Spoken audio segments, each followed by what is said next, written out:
4 PM news network में दोस्तों आपका स्वागत है। मैं हूं आपके साथ राशिद ज़हीर। आखिरकार 272 का आंकड़ा भारतीय जनता पार्टी की इतनी ज़्यादा दिलचस्पी क्यों है पाने में? पोस्ट इलेक्शन के बाद वो कुछ भी करने को तैयार क्यों हैं? खबरें आ गई हैं आपके कानों पर। नीतीश की पार्टी के साथ साथ चिराग पासवान की पार्टी भी खतरे में। उनके पुराने कच्चे चिट्ठे निकाले जा रहे हैं और वो अमित शाह के सामने अपना जो है फोटो पोस्ट कर रहे हैं। उनके यहाँ पहले उनके चाचा के ज़रिए तोड़फोड़ मचवाई गई थी। अब पता ये सुनने में आ रहा है कि चिराग पासवान के जो सांसद हैं वो भी जा मिल रहे हैं 272 का आंकड़ा पूरा करने में। जनता दल भी बिखरने को तैयार है और उधर शिंदे की पार्टी भी परेशान है। जब शिंदे के बेटा अजित पवार के बारे में कहते हैं मुझे घिन आती है, तो ऐसे समय में पता चल जाता कि कितनी ऊपर नीचे बात होने वाली है। जब आरएसएस का एक मैगजीन विवेक नाम का अजीत पवार के बारे में खुली बगावत कर देता है, तो पता चलता है कि अब वहाँ पर भारतीय जनता पार्टी की दाल नहीं गलेगी। लिहाजा तोड़ फोड़ वाला मामला लेना आना चाहिए। आप तोड़ फोड़ कर दीजिए। आप तो 50 बार कर चुके, 50 इन द सेंस 10 बार तो कर चुके हैं 10 साल में। 15 बार जितनी बार भी एग्जैक्टली मैं भी काउंट करके नहीं बता सकता। तो चूंकि आपको पता चल गया कि तोड़फोड़ करने में हमारा जो दर्शक है, हमारा जो वोटर है, वो ज़्यादा नाराज़ नहीं होता, चूंकि उसके अंदर भी आपने किसी हद तक एक धार्मिक पशु होने की एक विशेषता पैदा कर दी है। उसके सामने ये बता दिया है कि हम जो भी काम कर रहे हैं वो चाहे संविधान के विरुद्ध हो, संविधान के अलग हो, वो हम राम राज्य लाने के लिए कर रहे हैं। तो इसलिए वो भी थोड़ा सा ये सोचता कि नहीं, जो मोदी जी कर रहे हैं वो ठीक है। वो कहीं की सरकारें गिरनी हो, कहीं के नेताओं को जेल में डालना हो, कहीं के मुख्यमंत्री को जेल में डालना हो, सब कुछ एक्सेप्टेबल है। लेकिन अब धीरे धीरे पता चल रहा है कि 10 साल से तो हम बेवकूफ़ बन रहे थे। उन लोगों को भी सजग वो हो रहे हैं। खैर, मैं अपनी बात बताना चाहता हूँ कि आखिरकार गठबंधन की सरकार तो मनमोहन सिंह ने भी चलाई थी। 8 और 10 जाके जीटीपी चला गया था। अगर एक बार सरकार और ले आते आप, हमारी कंडीशन बहुत अच्छी होती। लेकिन वो बहरहाल गुजरात से कारनामा करके आए थे। आपने 2014 में मोदी को चुन लिया। आप चुन लिया तो हमने भी चुन लिया, हमारे भी प्रधानमंत्री हैं। खैर, वो पुराने पिट्टन नहीं पीटना है।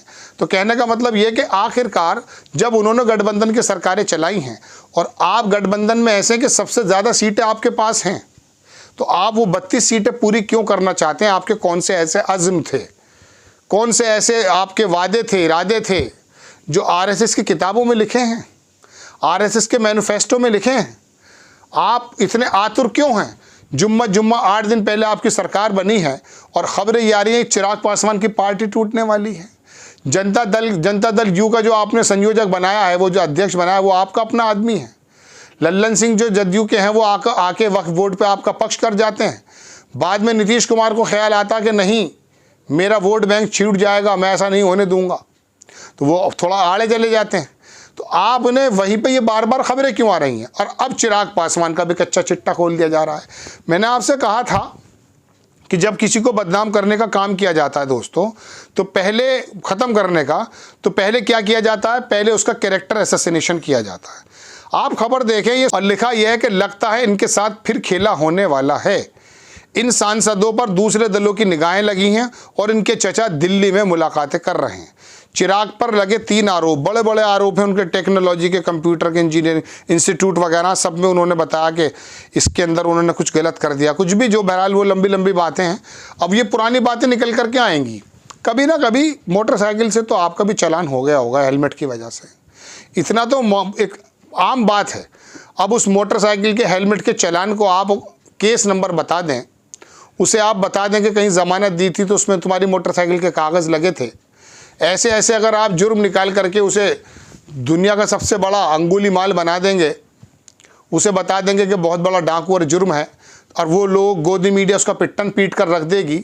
आप जानते हैं कि महाराष्ट्र के अंदर जो देशमुख थे, वहाँ के गृह मंत्री, उनके ऊपर लगभग कई सौ करोड़ रुपये का इल्ज़ाम लगाया, फिर 100 करोड़ का लगाया, फिर 3 करोड़ रुपये पे बात आई, फिर 1 करोड़ रुपया की बात आई। ऐसे हुआ है। आपको तो लग गया कि कई सौ करोड़ रुपए का आदमी है। और कहीं कहीं ऐसा होता है कि महाराष्ट्र का एक पुल गिरता है, उसमें लोग मर जाते हैं। नवयुग नाम की कंपनी, किसकी कंपनी है तो जाना है आप, बार बार किसका नाम लूँ? वही कंपनी आकर के हरिद्वार में करती है, वहाँ टनल में लोग फंस जाते हैं, फिर उसको काम दे दिया जाता है। उज्जैन के अंदर मूर्तियां गिरती हैं, पता चलता वही कंपनी है जो गुजरात के अंदर है। फिर पता चलता बिहार के पुल भी वही बना रही थी। तो कौन सा ऐसा हरफन मौला आदमी चाचा चौधरी जो सारे काम जानता है, इसी का दिमाग कंप्यूटर से तेज चलता है। वाह भाई वाह, चाचा चौधरी नाम रख लो ना फिर अपना भाई, मैं किसको कह रहा हूँ तो आप भी जानते हो, आप ही का दिमाग कंप्यूटर से तेज चलता है। आपके पास एक साबू भी है जिसके हाथ में सारे संस्थाएं हैं, तो चाचा चौधरी साबू चलाएंगे, बाकी जो विपक्षों से राका बना दो आप। पुरानी बात याद आ गई। खैर, तो दोस्तों बात यह है कि आपको ऐसी कौन से काम करने के 272 चाहिए। अरे सुकून से सरकार चलाओ, मैं बहुत पहले कह चुका सरकार गिरने वाली अभी नहीं है। दुनिया भर की खबरें आपके सामने आती हैं, मैं ऐसी सनसनी पैदा नहीं करता हूँ। नीतीश भाग गए, चिराग ने ये कर दिया, वहाँ पर शिंदे भाग गए, अरे झूठ खबरें। हाँ, कुछ हल्की बल्की होती है वो आपको बता देनी चाहिए। थंबनेल कभी कभी इतना अट्रैक्टिव इसलिए बनाना पड़ता है चूँकि आपके मिजाज से भी वाकिफ़ हैं हम लोग। आप लोग क्या करते हैं, सीरियस जर्नलिज्म तो आप सुनते नहीं हैं, माफ़ी चाहूँगा मैं आपसे। सीरियस जर्नलिज्म को दिखाने के लिए कभी कभी हमें अपने जो थंबनेल हैं वो ऐसे रोचक वाले बना देने पड़ते हैं मजबूरन, ताकि आप सुन लें।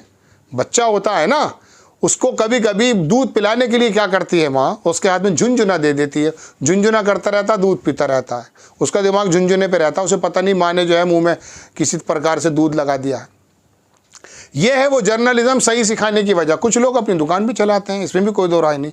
बहरहाल मैं अपनी बात पर आता हूँ। 272 का आंकड़ा ऐसा छूने की ऐसी क्या इनको लगी है, ऐसे कौन से उनके अधूरे काम रह गए थे जो आरएसएस और बीजेपी के अंदर भी टकरार हो गई कि बस लबे बाम पर आकर छोड़ दिया है।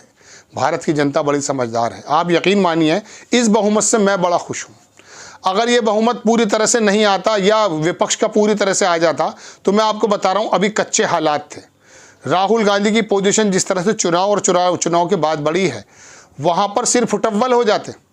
लेकिन अब आकर समझ गए वो बात कि लोग परेशान हैं और ये सरकार कुछ करेगी नहीं। अब की बार जब सरकार आएगी, जब भी आए, गिरे या इलेक्शन हो, वो बड़ी मजबूत होगी। राहुल गांधी के नेतृत्व में ही सही, लेकिन वो मजबूत सरकार होगी, एक्सेप्टेबल होगी। तो बिल्कुल सही आपने दिया। हालांकि इसमें कुछ गड़बड़ी की बातें भी आती हैं, इसमें भी कोई दो राय नहीं। ज़मीन पर जो निकल कर आ रहे हैं, पता चल रहा है कि मोदी जी की वो स्वीकार्यता नहीं रही है जो पहले थी। खैर, अपनी बात पर आता हूँ कि 272 का ऐसा क्या गम है कि चिराग का छोटा सा घर फिर दोबारा तिबारा तोड़ दिया जाए। वो तो आपका हनुमान है भगवान। शिंदे तो आपका उस वक्त का साथी है, अजीत पवार तो आपका साथी है। आपने शिवसेना तोड़ दी, आपने अकाली दल तोड़ दिया, आपने नीतीश कुमार को धोखा दिया, आपने दुनिया भर के काम किए।